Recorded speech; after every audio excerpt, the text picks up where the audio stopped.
एक दिन बादशाह अकबर नाई से अपनी हजामत बनवा रहे थे। तभी नाई बादशाह अकबर की तारीफ करते हुए बोला, जहाँ पनाह, आप अपनी सल्तनत में सबका ख्याल रखते हैं, बच्चे बड़े गरीब लाचार सबका। लेकिन अकबर ने पूछा, लेकिन लेकिन क्या? क्या हम किसी को भूल रहे हैं जिसकी हम देखभाल नहीं करते? इस पर नाई ने कहा, जहाँ पनाह, गुस्ताखी माफ़ करें। क्या कभी आपने अपने बड़े बूढ़ों यानी कभी आपने पूर्वजों के बारे में सोचा है जो दुनिया छोड़कर स्वर्ग चले गए हैं?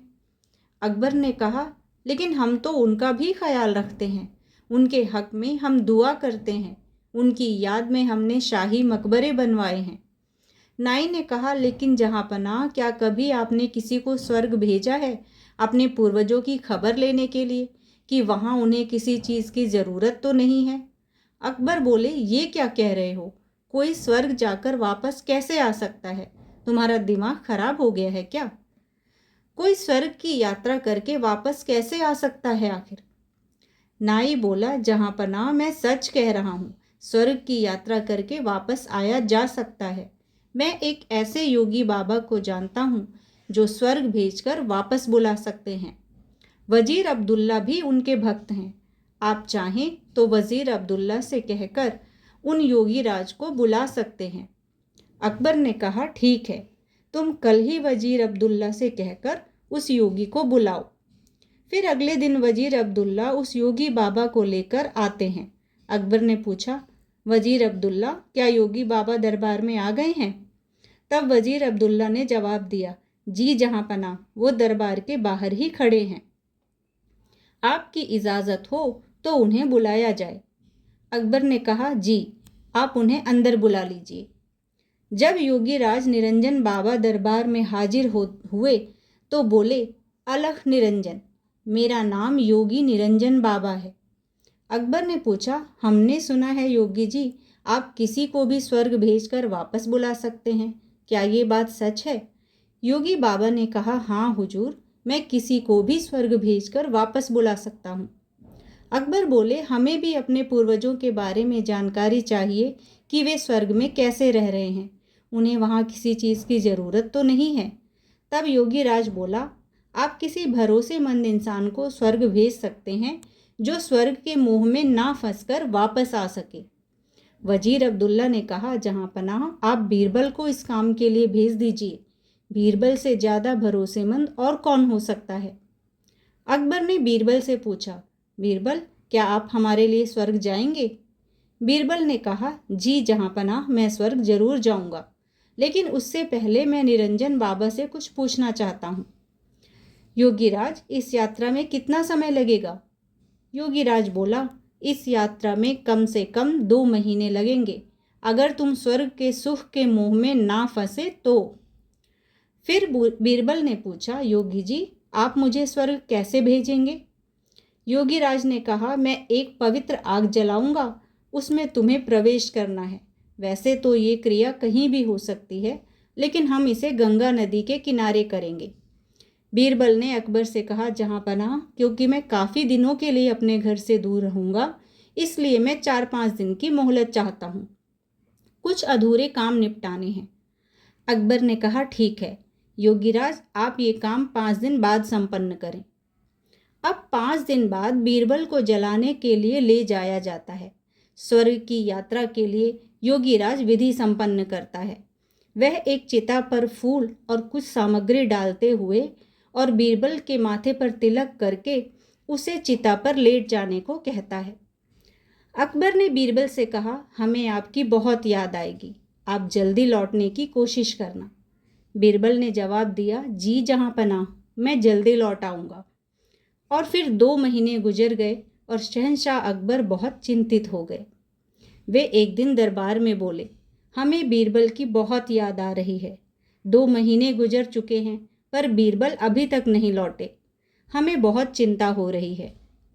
योगी राज का क्या कहना है, कब तक बीरबल लौट आएंगे?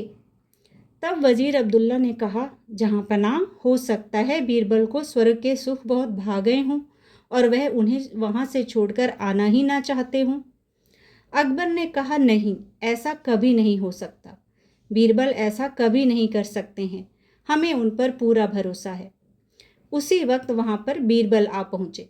उनके बाल और दाढ़ी काफ़ी लंबे हो गए थे। अकबर उन्हें देखकर बहुत खुश हुए और बोले, बीरबल, आपको देखकर हमें बहुत खुशी हुई। बताइए, स्वर्ग में हमारे पूर्वज कैसे हैं? उन्हें वहाँ किसी चीज़ की ज़रूरत तो नहीं है ना? बीरबल ने जवाब दिया, नहीं जहाँ पनाह, उन्हें किसी भी चीज़ की ज़रूरत नहीं है। वे वहाँ बहुत खुश हैं।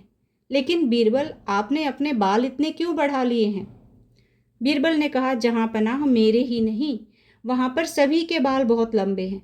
वहाँ पर कोई नाई नहीं है बाल काटने के लिए, इसलिए उन सभी ने यहाँ पर जो नाई है उसे बुलाने के लिए कहा है, ताकि वो वहाँ पर उनके बाल काट सके। अकबर बोले, हाँ हाँ, क्यों नहीं, हम अभी अपने नाई को वहाँ भेज रहे हैं। योगीराज और वह नाई अभी यहीं पर हैं। वो इस वक्त हमारे मेहमान बनकर रह रहे हैं। हम अभी स्वर्ग भेजने की क्रिया संपन्न करवाते हैं। उन्होंने दोनों को दरबार में हाजिर होने के लिए कहलवाया। थोड़ी ही देर में दोनों दरबार में हाजिर हो गए। अकबर ने कहा, योगीराज, स्वर्ग में नाई की ज़रूरत है। आप जल्दी से इस नाई को स्वर्ग भेजने की प्रक्रिया शुरू कीजिए। नाई तुरंत अपने घुटनों पर गिर गया और बोला, जहाँ पनाह, मुझे माफ़ कर दीजिए। मुझसे ये सब वज़ीर अब्दुल्ला ने करवाया था, क्योंकि वे बीरबल की शोहरत से जलते हैं और बीरबल को अपने रास्ते से हटाना चाहते थे। और ये बाबा भी पाखंडी है। पता नहीं बीरबल उस आग से कैसे बच गए, लेकिन मैं नहीं बचूंगा। मुझे माफ़ कर दीजिए। अकबर क्रोधित होते हुए बोले, इतनी बड़ी साजिश बीरबल के खिलाफ? सिपाहियों, इस पाखंडी बाबा और इस नाई को ले जाओ और काल कोठरी में डाल दो। और वजीर अब्दुल्ला, हमें तुमसे ये उम्मीद नहीं थी। मैं अगर चाहूँ तो तुम्हें अभी फांसी पर लटका दूँ, लेकिन तुमने हमारी कई साल हिफाजत की है, इसलिए हम तुम्हें इस देश से निकाल देते हैं। फिर कभी हमें अपनी शक्ल मत दिखाना। फिर बीरबल से बोले, बीरबल, मेरे बुद्धिमान दोस्त, ये बताओ, तुम्हें इस साजिश का कैसे पता लगा? बीरबल ने कहा, जहाँ पनाह, जब मैंने योगीराज के मुंह से आग में प्रवेश करने वाली बात सुनी तो मुझे लगा कि कुछ दाल में जरूर काला है। इसीलिए मैंने आपसे 5 दिन की मोहलत मांगी और उन 5 दिनों में एक ऐसी सुरंग तैयार करवाई जो उस जगह से सीधे मेरे घर को जाती है। जहाँ पनाह, जब योगीराज ने आग जलाई तो मैं सीधे उस सुरंग पर खड़ा था जो मेरे घर को जाती है। योगीराज के आग जलाते ही मैं सुरंग का दरवाज़ा खोलकर अपने घर पहुंच गया। इस तरह मैं वहां से बच निकला।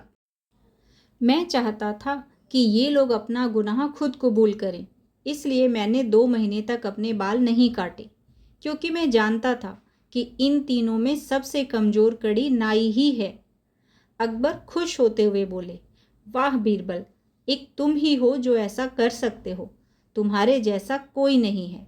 वाह। यदि आपको ये कहानी पसंद आई हो तो वीडियो को लाइक और चैनल को सब्सक्राइब जरूर करें। धन्यवाद।